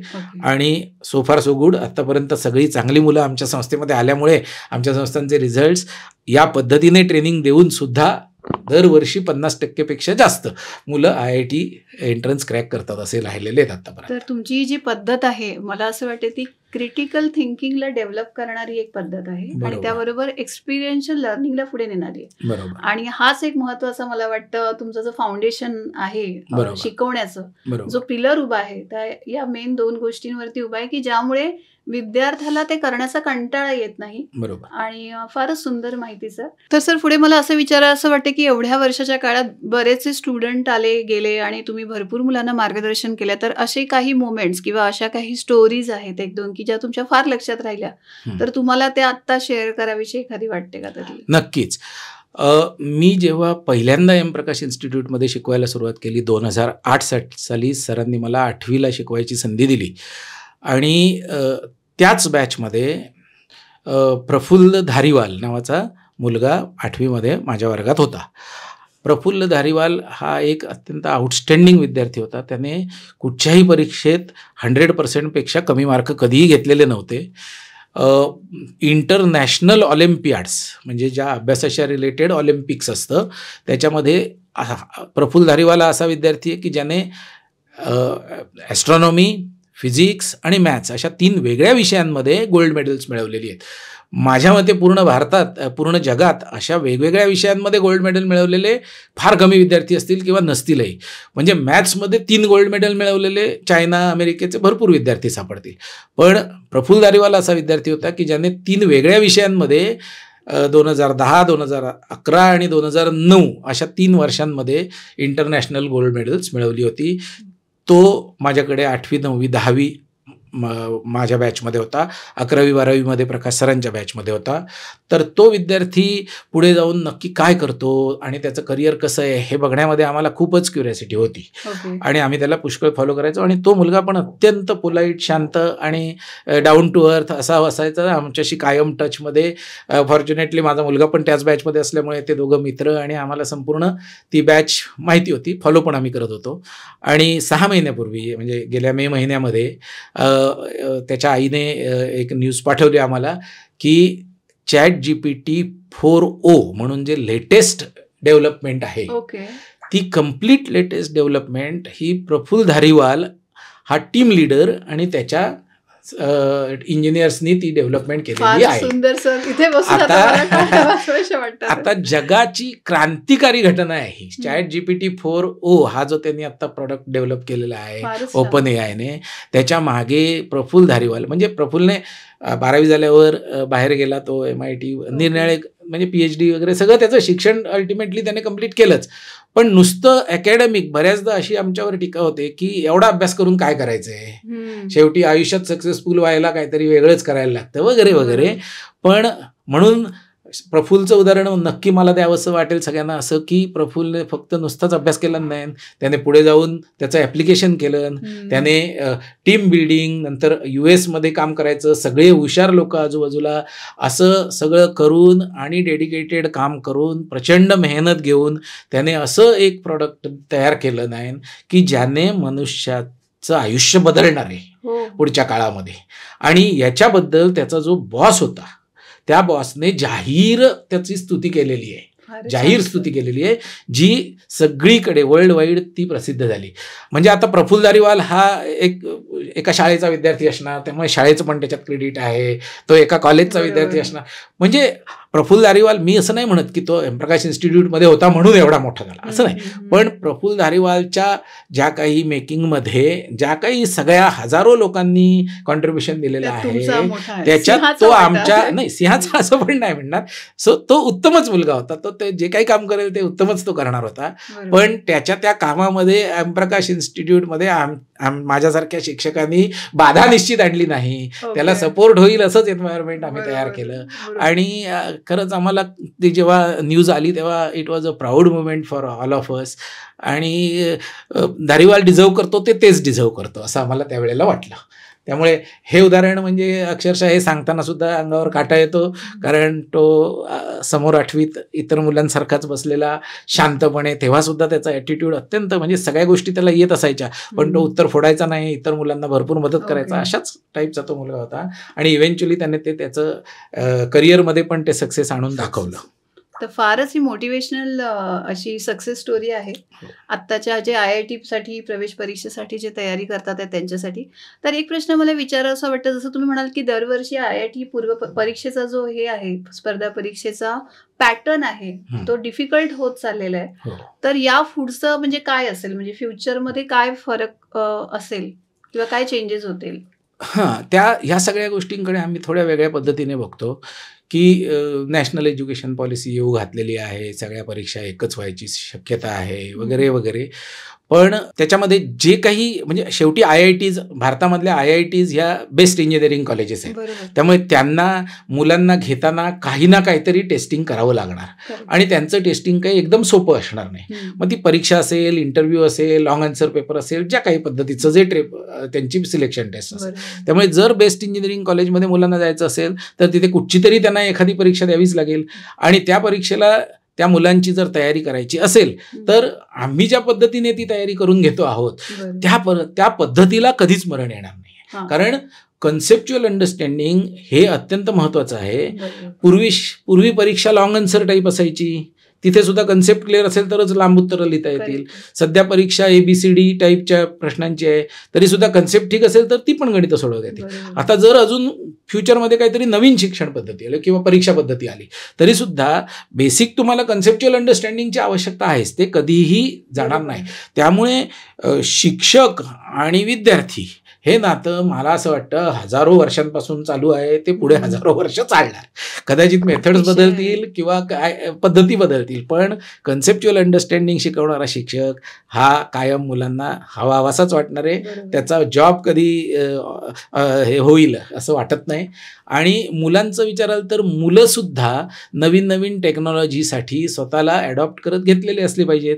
जर मुलाने अभ्यास सिन्सिअरली केलेला असेल, जर मुलगा हा ओरिजिनली सिन्सिअर असेल, तर कितीही चॅलेंजेस आता पुढे येऊ देत.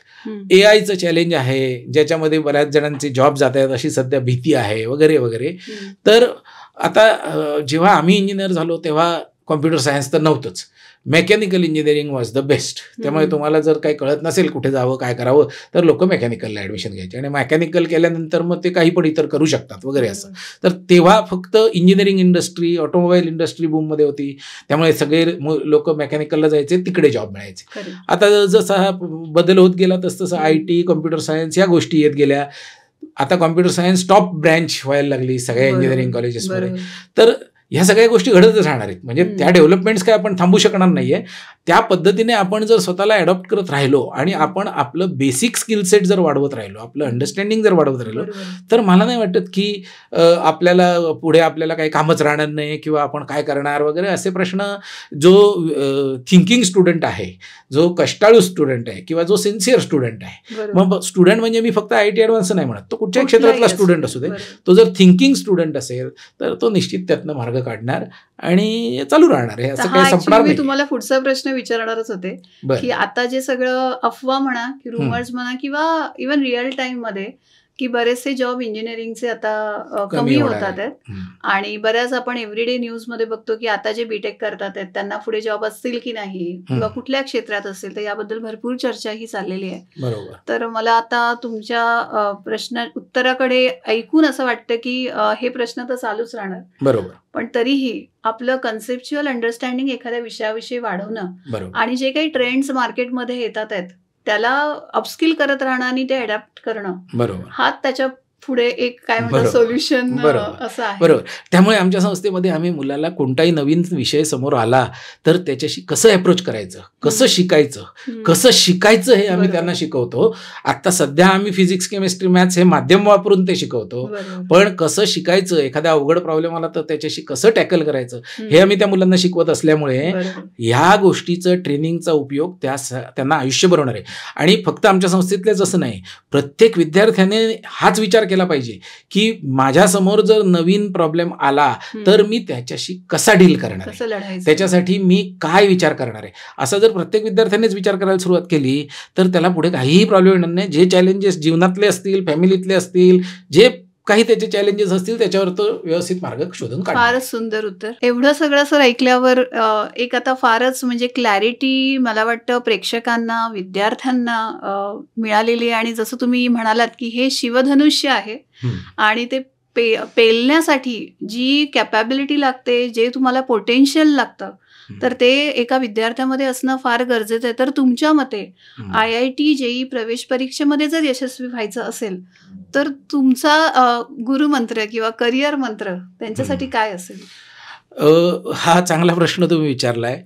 आमच्याकडे आलेल्या प्रत्येक विद्यार्थ्याला आम्ही हे सांगतो की तुझं काम अभ्यास करणं हे आहे आणि तू अभ्यास आपण जे ठरवून ठेवलेल्या टाइम टेबलप्रमाणे तेवढा वेळ हा करत राहिलं पाहिजे.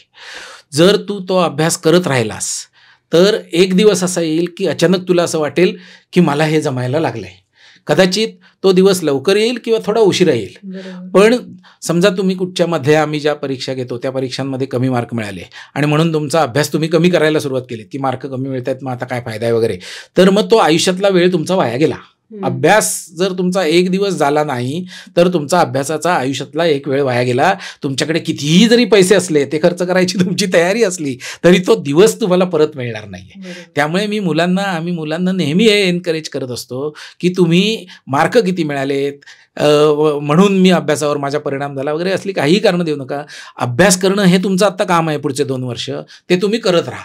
रिझल्ट काय येतोय, मार्क मिळतात की नाही, IITची रँक किती मिळेल वगैरे वगैरे या गोष्टी पुढच्या आहेत त्या तुम्ही सोडून द्या, त्याचा आत्ता विचार करू नका. मी तुम्हाला शेवटचं एक उदाहरण देतो. जी गोष्ट मी त्या मुलाला सांगितली आणि त्याचा खूप फायदा झाला, तर तीच मी सगळ्या मुलांना पण सांगेन की एक मुलगा सिद्धार्थ नावाचा, तो मला भेटायला आला 6 महिन्यानंतर, बाहेरून आला होता. त्याने सांगितलं की सर तुम्ही सांगितलेल्या पद्धतीनेच सगळं मी करतो आहे, पण वर्गात शिकवलेल्या 2.5 तासाच्या लेक्चरमधलं मला समजलंय की नाही हे चेक करण्यासाठीच माझे दिवसभरातले उरलेले 7 तास जात आहेत. 5 तासाचं जे तुम्ही शिकवताय दररोज ते समजलंय की नाही चेक करायलाच मला 7 तास लागतो आहेत, आणि मग मला गणित सोडवायला मिळतच नाहीये, त्यामुळे मला काय मार्क मिळत नाहीत, तर मी काय करू. तो मुलगा रडत होता, तो सिन्सिअर होता, तो भरपूर अभ्यास पण करत होता. तर तेव्हा मी त्याला असं सांगितलं की ठीक आहे, मला आनंद आहे की तू वर्गात शिकवलेलं समजून घेण्यासाठी अजून 7 तास संध्याकाळचा अभ्यास करतो आहेस, तसा तू चालू ठेव. तुला गणित सोडवायला वेळ नाही मिळाला, नको मिळून देत. मी तुझ्या आईवडिलांना फोन करून सांगतो की ह्याच्या मार्क तुम्ही बघू नका, हा मार्कांसाठी अभ्यासच करत नाहीये, हा कन्सेप्च्युअल अभ्यास करतोय, त्यामुळे तो विषय समजून घेतोय. त्याला मी असं सांगितलं, तू जर हे करत राहिलास तर तू त्या विषयातला तरबेज होशील. IITची गणित तुला सोडवता येतील, परीक्षेत मार्क मिळतील की नाही हा वेगळा विषय, तो बाजूला ठेवूया, पण तू त्या विषयातला तरबेज झालास तर तुला पुढे काही ना काहीतरी चालू राहणार आणि तू उत्तम विद्यार्थी बनणार. तशा पद्धतीने त्याने ते काम सुरू केलं. तो आला रडत पण गेला हसत, आणि त्याने काम चालू ठेवलं. हळूहळू त्याचा तो दिवसभराचा टाइम मॅनेजमेंट असं करायला लागला की त्याचा तो 5 तासांचा जो वर्गात शिकवलेले कन्सेप्ट आहेत ते 4 तासात कंप्लीट व्हायला लागले, 3 तासात कंप्लीट व्हायला लागले. मग तो उरलेल्या वेळात गणित सोडवायला लागला. 2 वर्षानंतर त्याला उत्तम रँक मिळाली आणि तो IITत अभ्यास करतोय आता.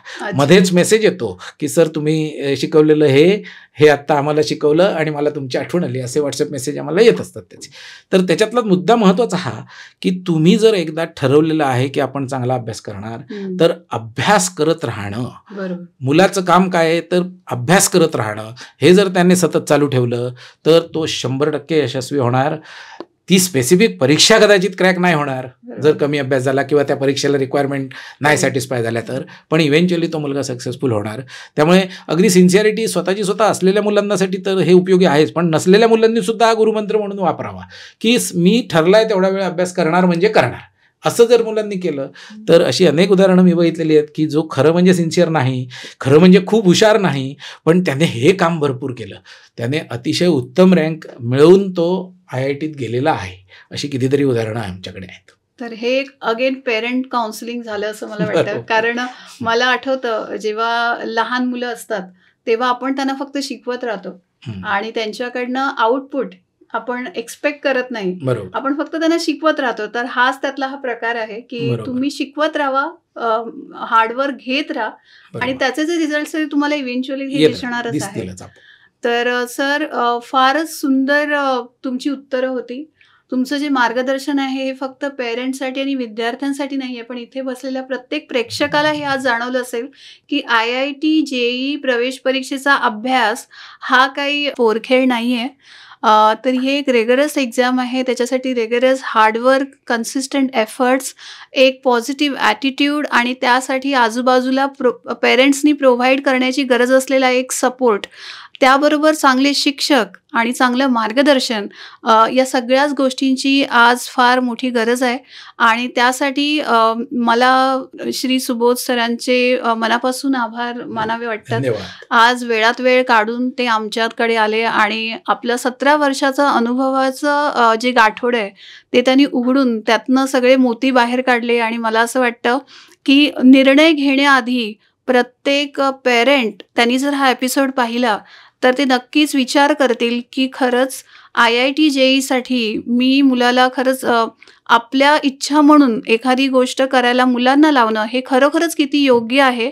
तर या गोष्टीचा एक आपण म्हणू शकतो ओव्हरव्ह्यू जो आहे, जो सरांनी आज आपल्याला दिलेला आहे फ्रॉम स्टार्ट टू एंड.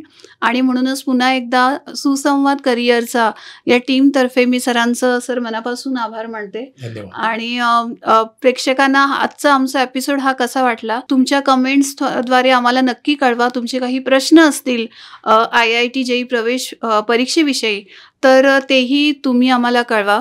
आणि एम प्रकाश इन्स्टिट्यूटचा जो नंबर आहे किंवा त्यांना तुम्ही कसं कॉन्टॅक्ट करू शकता, जर तुम्हाला काही प्रश्न असतील किंवा व्हिजिट करायचं असेल, तर तेही आमच्या डिस्क्रिप्शनमध्ये तुम्हाला मिळेल.